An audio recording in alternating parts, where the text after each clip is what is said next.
Hello and welcome to Investing Confidential. Okay, big day today. The Fed's coming with their decision. It's baked in, folks, 75 basis points.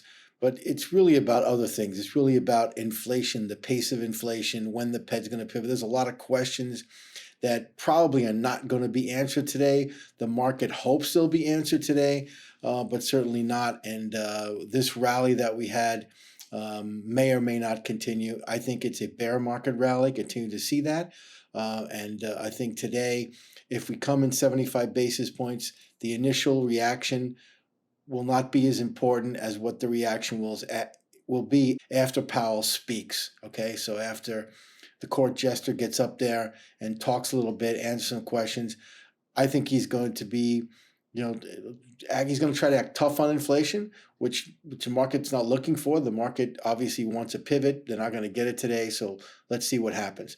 This morning, though, I want to talk about, more importantly, this job number that came in. I mentioned in previous videos how I think the data that is the government data coming out is flawed. Okay, I hate to use the word fake, but it's just flawed data. I mean, this whole idea of these unemployment rates and these job numbers. I mean, if you peel the onion away, you look at how they get these job numbers, you'll see what I'm saying. I mean, I think the entire the government should overhaul the Bureau of Labor Statistics. Should literally be overhauled because these numbers are a joke. Let me just go through this. So the job number came in supposedly strong, right? So there's more job openings and there's unemployed people and all this. I mean, these numbers are completely flawed, and I'm going to tell you why. So when the Bureau of Labor Statistics comes up with this data, they go out first initially with landlines, and they call and do online surveys with 20,000 businesses. Okay, sounds like a lot. Do you know how many businesses are in this country? Small businesses plus large businesses, over 33 million businesses. So these guys are going out and coming up with a number that is market moving, that's very important, and they're surveying less than 0.6% of 1% of businesses. This is a joke, folks. This is a joke. I mean, if I am doing research, if I'm trying to understand something, and let's say I got to interview, there's 100 people doing something, and I interview a half a person. That's what they're doing. I mean, these job numbers mean nothing. Okay, they mean absolutely nothing. But when you go through the job numbers, you go through the data. What is data telling you? The data is telling you that the biggest contribution to job openings is hospitality. Okay, the hotel industry. I'm going to tell you something. I was away this weekend. I went to a nice Hilton hotel. I'm not going to tell you where. It was a very nice, supposedly very nice Hilton, to one of the big Hilton brands. We checked in. We had a problem with the room. Not going to go into it. It was a pretty serious problem. Called out to the front desk. Front desk person was very nice. Problem was, there was nobody else in the hotel. This was 10 o'clock at night. They couldn't do anything for us. There was no maintenance. There was no housekeeping. There was nobody. Even the front desk person was by herself in a hotel that could probably fit, maybe 1,000 rooms. I mean, they're short-staffed. They can't hire people. I spoke to the manager the next day. They're trying to hire, let's say, for one position, they'll get 20 people applying, which is nice, but then only one person shows up for an interview. I mean, this is the problem. And then when you say to yourself, wow, how could this be a problem? But you're going to see right now why it's a problem. The hotel industry pays nothing, peanuts. I mean, even for someone who's cleaning rooms, they're paying them between $20,000 and $25,000 a year. I mean, look, not for nothing, but they don't even pay a living wage. And so when hospitality takes up that much of the job opening, and then when you look at the figures and you make an investment decision based on flawed data, I mean, this is ridiculous. This whole system needs to be completely overhauled. And so this data is meaningless, absolutely meaningless. So, and the Fed is going to be looking at this kind of data to make decisions on interest rates. I mean, this is completely a joke. So let's talk about something that's even a bigger joke, which is inflation and when it will recede. We don't know any of this. We do have anecdotal evidence that inflation has peaked. I'm going to show you anecdotal evidence. Inflation has peaked, but as I said, I keep saying this. Inflation has peaked from 8.3, the last number. It's not going to go much lower than 4 to 5%. It's not going to reach the 2%. You're going to hear this court jester today talking about 2% target, 2% target. I mean, give me a break. Anyway, let's get back to the numbers. Okay, look at used car prices. Do you remember not long ago, 6 months ago, a year ago, people on the CNBC and all these people saying, "Oh, the used car prices are more expensive than regular cars, right? They've never been more expensive, and you have to pay a premium to buy a used car. There's no cars around, folks." That was a false narrative. There were plenty of cars. They got away with it for about a year. The whole narrative is turned over. Used cars, if you're going to buy a used car and they tell you a price, tell them 20% lower, negotiate lower. There's plenty of used cars. Don't let anyone tell you there's no cars around. Even the dealers are still trying to sell cars above MSRP, new cars. I mean, this is a complete scam, and it's over, okay? And if you look at this full reversal of used car prices, if you look at the full reversal of lumber prices since the pandemic, everything that has gone up, everything, housing prices, gasoline, everything is going to reverse, including the stock market. Everything is going to reverse. So the stock market had a big run from the pandemic. It is going to reverse. Stock prices will test the pandemic lows like everything else is testing the pandemic lows. Anything that spiked is reversing. Peloton, the price of Peloton bikes, everything. So as you can see, as you saw, used car prices are now in deflation, and everything is going to reverse. But on the other hand, we're going to have sticky inflation. Here's winter wheat prices. There's issues, right? There's issues in weather. There's issues with a lot of things, and it comes down to the fact that we're going to have higher bread prices. Anything that's made with wheat, the prices are going to stay at higher prices. Okay, that's a bottom line. Look at diesel.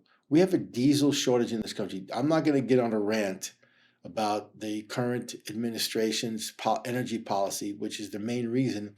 But no matter what it is, we have a diesel problem in this country. Okay, a major problem in this country, and it's affecting heating oil and propane, and not propane, but mainly heating oil and diesel. And so prices will remain high.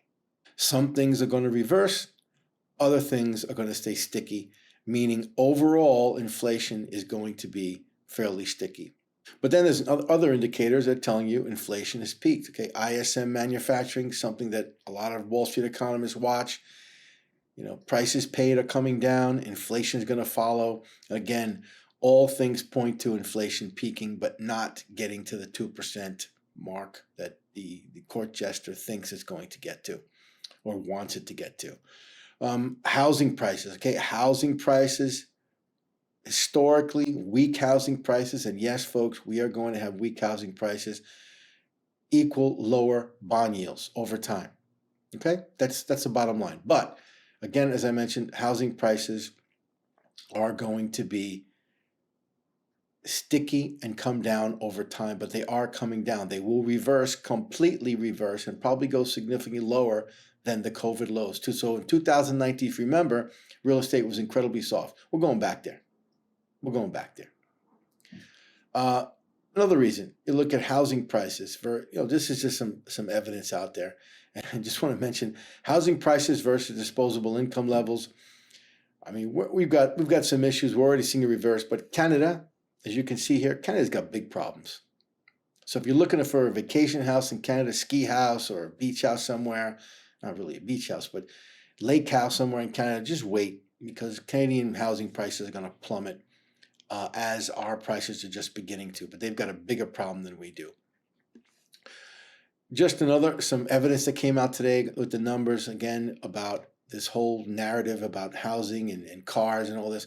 Ford sales down 14%. You go to a Ford dealer and they try to tell you that they want you to pay over MSRP, tell them to go jump in the lake. Okay? Anecdotal evidence that we've got a serious economic problems, and it's not going to be solved by the Fed or anyone else. We've got to go through this cycle. We've got to get rid of the excess, and we'll come out of it better in 2 or 3 years, maybe a little longer, but we've got to go through this pain right now. I want to talk about China. There's a lot of talk over the weekend, a lot of talk to this morning about the zero COVID policy being over. Let me tell you something. Zero COVID policy is not over. Okay, they're locking down in every city. There's lockdowns. There's testing. There's millions of people, not thousands, millions of people being forced to test every day on their phone app, and that's a fact. So if you hear that you're gonna buy Chinese stocks as the lockdown's over, forget about it. Okay, Chinese stocks have been some of the worst performing stocks. They will continue to be that until they get rid of this policy, and it looks like it's not anytime soon. They're going to get rid of it. The Chinese Communist Party, as we talked about a couple of weeks ago, they just had their meeting, and this guy's in there, and he said there's no chance of the zero COVID policy going away. So it's there to stay, and China continues to suffer, meaning everyone else continues to suffer. Foxconn, which is a big manufacturer for Apple and others, they're locked down. So Apple's going to have shortages. So again, this Apple news that came out, the big Apple, massive move last week, that was primarily short covering. A lot of people like myself were not really too bullish on Apple. I didn't say go out and short it. I just said watch the earnings, watch the guidance. Apple ran up. It's now time to get out of Apple. I think we've just peaked. I think this news coming out of China and all the other things tell you, with the consumer confidence going down, that Apple has peaked. The best is over for Apple. Okay, so just be wary of that and be careful. Let me talk about gold. Interesting statistic, as you can see here. This is really interesting for any gold bull. Gold has had the worst monthly losing streak since the 1800s. Okay, since the 1800s. I think I mentioned a few weeks ago that I'm a long-term bull on gold, but I said that gold was going to be weak because of the dollar. I looked at a 1,400, 1,500 support level. We're right around 1,500. I think if we do get a sort of a Fed statements come out saying that they're going to continue to be very aggressive with rates, this could be the last leg down for gold. I'm looking for an entry point now in the next few weeks to buy gold here, because when you have these kind of things that come out, these performance issues with an asset class like gold, which has been around for thousands of years, being the worst losing streak, monthly losing streak since the 1800s, it's time for, at least on the short term, to see gold bounce. But who's buying gold, right? So if you look at who's been buying gold, right, people have been selling gold because of the dollar, but the buyers of gold have been central banks. Central banks are loading up on gold. They know it's the asset class to own over the long period of time. They had reduced their gold purchases for a long period of time, buying bonds. They're getting out of bonds. Bonds are in a bear market, so these central banks are buying gold. Now, Bitcoin is something that you have to mention when you talk about gold. As I mentioned before, Bitcoin needs a long period of time to stay in this range. I know you Bitcoin bulls out there don't want to hear that, but the longer it stays in this range, the better it is for Bitcoin over time, because you got to get rid of the cryptos, all the other nonsense out there, the speculative stuff. Once that's gone, Bitcoin can again become what the originators of Bitcoin, the founders of Bitcoin, wanted it to be. If it does that, if it becomes a store of value, if it becomes like digital gold, I mean, Bitcoin will go significantly higher over time. But for now, let's just say the more it stays in the range, the better.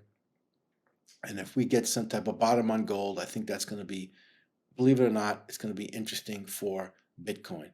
One last thing that really has nothing to do with investing, but I want to just mention on Twitter, where Elon Musk is now going to charge for blue checks. People are making a big deal out of it.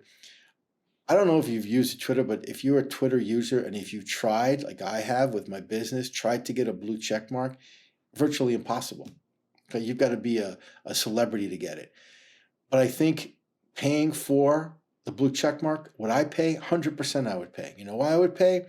Because as a business or as a brand, I want people to know that I'm legitimate and I'm not a bot. I'm not and as you know, the biggest problem with Twitter is you got a lot of bots, you got a lot of fake accounts out there, pumping out information. And if you have a platform where everyone has been verified with a check mark, and you get your data out there, you're going to be a lot more comfortable using Twitter, a lot more comfortable advertising Twitter than you were before, because Twitter was just a wild west. Now it's still going to be a wild west in terms of information, but at least I can verify myself, and I can make sure that whoever follows me is verified, and people who follow me know that I'm verified or my business is verified. I think this is a very good thing for Twitter. Only time will tell, but who knows? But always, investors, be careful out there.